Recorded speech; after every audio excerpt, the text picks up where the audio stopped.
Hi, it's Anne, your friendly independent neighborhood romance author, and we are going to a book signing today. So we're headed over there now. It's in downtown Orlando. It's hosted by the New Romantics, which is Orlando's only romance bookshop. And it is for the dreamers, 'tis the damn season holiday market. Merry Christmas.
All right, we got, how much?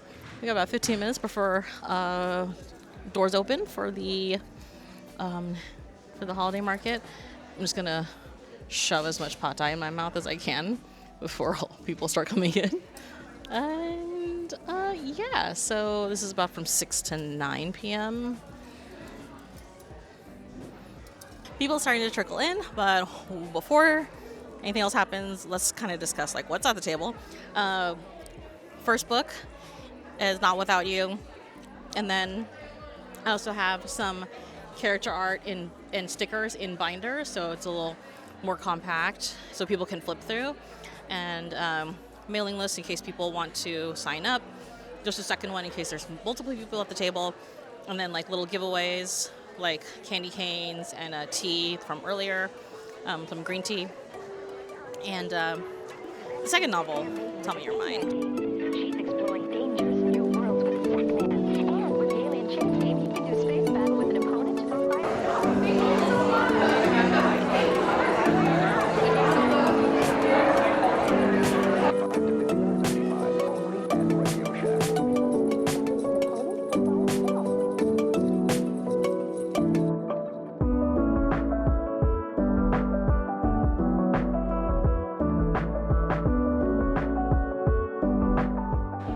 So there's that.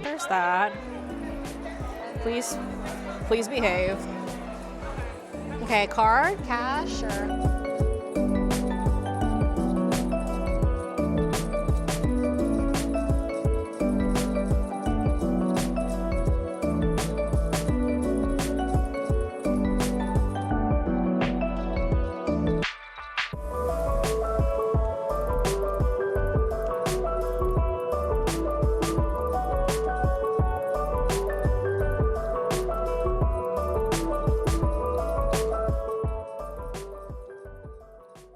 So far, this is my second signing event, and just like the first one, which was at Virginia, what I noticed is that the first novel in a series always sells more. This is the first time that I was asked though if I'm on KU, Kindle Unlimited. So what a lot of people do is like they want to try to read the book first if they have the Kindle Unlimited subscription, and then if they want to commit, then they'll buy the book afterwards they like it. Which I'm fine with, because, try it before you buy it. But yeah, I was hoping the art would sell a little bit more, but so far I have no bites on that. Mostly people are really into getting the Not Without You book, the first in the series, so yeah. Stocking for just 50 cents with box tops from Ivory Snow.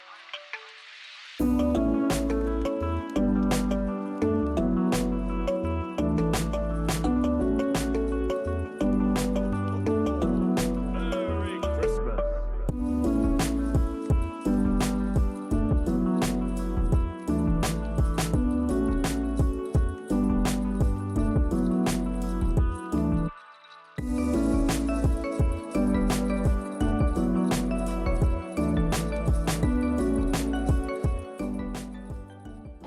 Captain's log. It's what time? I can't look at time. It's like a little past 8. We have like about 45 minutes left to the event. So it's actually been like constant traffic. Like there hasn't been like a lull for the whole entire venue in general, which is really nice.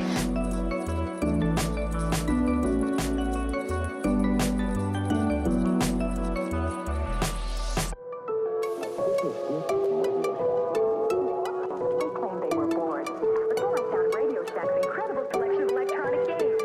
He's rescuing the fair maiden with the Kingman game. She's exploring dangerous new worlds with Stickman. And with the alien chess game, he can do space battle with an opponent or by himself. There are more hints if anyone's bored. So it's been a few days since the For the Dreamers to the Dance season market ended, and I took about a week to gather my thoughts on it. So first thing, if you are a author in the Central Florida area and you have a chance to do this market, I highly encourage it, because at the time that I did it, the space or the vending space was free. In terms of like, as an author, I didn't have to pay a table fee or anything. I didn't have to pay for an assistant ticket or anything like that. And the staff itself, like the New Romantic staff, they were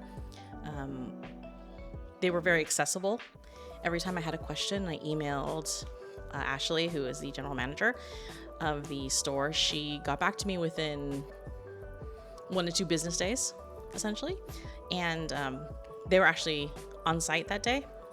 It was Ashley, the manager, Jane, the owner, and I think 1 or 2 other booksellers from the staff. So they were accessible, they were easy to see, they had their name tags, and if we had questions, we could always ask them. Now, for full transparency, I came in thinking I was only going to sell 2 books. I sold 5, and the event was about 3 hours long. Now, that is a smaller number compared to the bookstore event I did in Virginia at Friends to Lovers.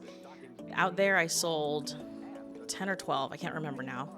So I had to think about the reasons why I might have sold a lesser amount of books here than I did over at Alexandria. And I felt like it kind of boils down to a couple of trends that I noticed within the 3 hours. So one, people were only buying the first book. There was only one person that bought my second book.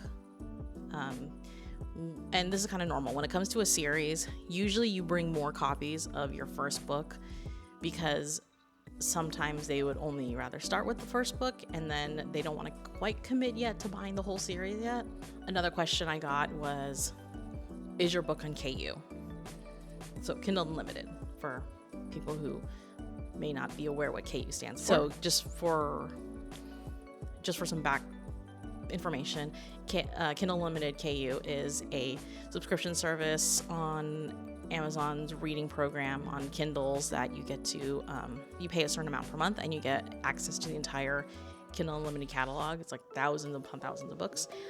And you could read 2 books, you could read 20 books. It kind of just depends on your reading speed. And I know a lot of people, they use it, and I do use it this way as well, in the try before you buy kind of thing. A lot of times what I do is if I like reading the book on Kindle Unlimited, then I'll actually buy the physical copy. So to rehash, a lot of people were asking if my books were available on Kindle Unlimited. They are. And if and I asked which one is first in the series. Immediately they just asked that. And then also they were also, looking, like, they had to circle 3 times. Like when I was talking to people who were approaching the table, they said that they had to go about 2 or 3 times before they finally decide on what to buy. Now this event takes place in November. We're talking about like mid-November. So this is around the time where people are starting to like think of like they're on a book buying ban. Like they're like, I can't buy anything until like after the holiday season, or I can only buy stuff for my friends and for my family. So, and to be perfectly honest, we were in the middle of a government shutdown. Like there were maybe trying to hold on to, they were maybe being more selective on what they were buying. So that might have affected my sales. And I was hoping that my art would have gotten some purchases, because I did print out character art on like 4x6 cards, and I was hoping that people would like buy those in conjunction with some of the books. They didn't, but what I noticed is when I said like, oh yeah, I also have art that I created, and the readers or the clients were like, oh wait, you drew this art too? And then when I said yes I did, they're like, oh, that's so cool, and then they immediately signed up for my newsletter.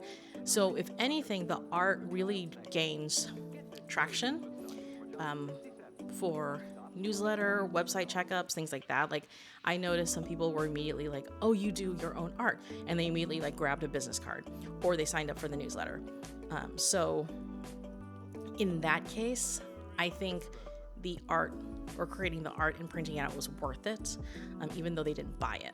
So things that I'll do next time, definitely I will bring a little less. If I ever get invited to a market about this size again, I think I'll definitely bring less. I brought 20 books, or 20 copies of each book. I didn't need that much.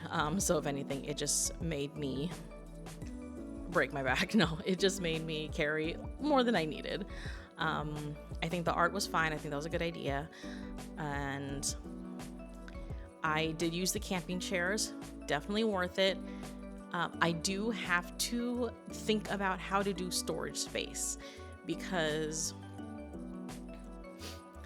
trying to constantly dig out from a tote for a copy of the book, or having stacks of the books on the table, it did kind of cause a little bit of messiness where I was sitting.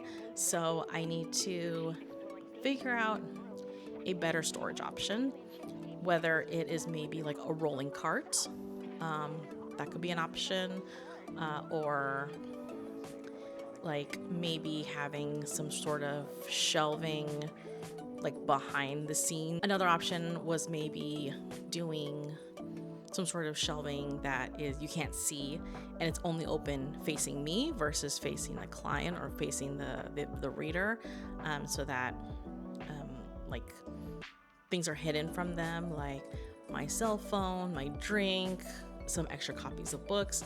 So the table, from the reader standpoint, it looks cleaner and more streamlined, while in the back is where behind the shelf is where I can put all the chaos. I don't know. I have to think about a better storage system that's a little more streamlined, a little easier to do. Other than that, that's it. Again, had a great time. We'll definitely do it again. And I encourage any Florida author who is able to do this event or is invited to this event, please do it. I promise you'll have such a good time. So if you want to continue following my author journey, don't forget to hit the subscribe button and don't forget to hit the like button, and I'll see you next time. Bye.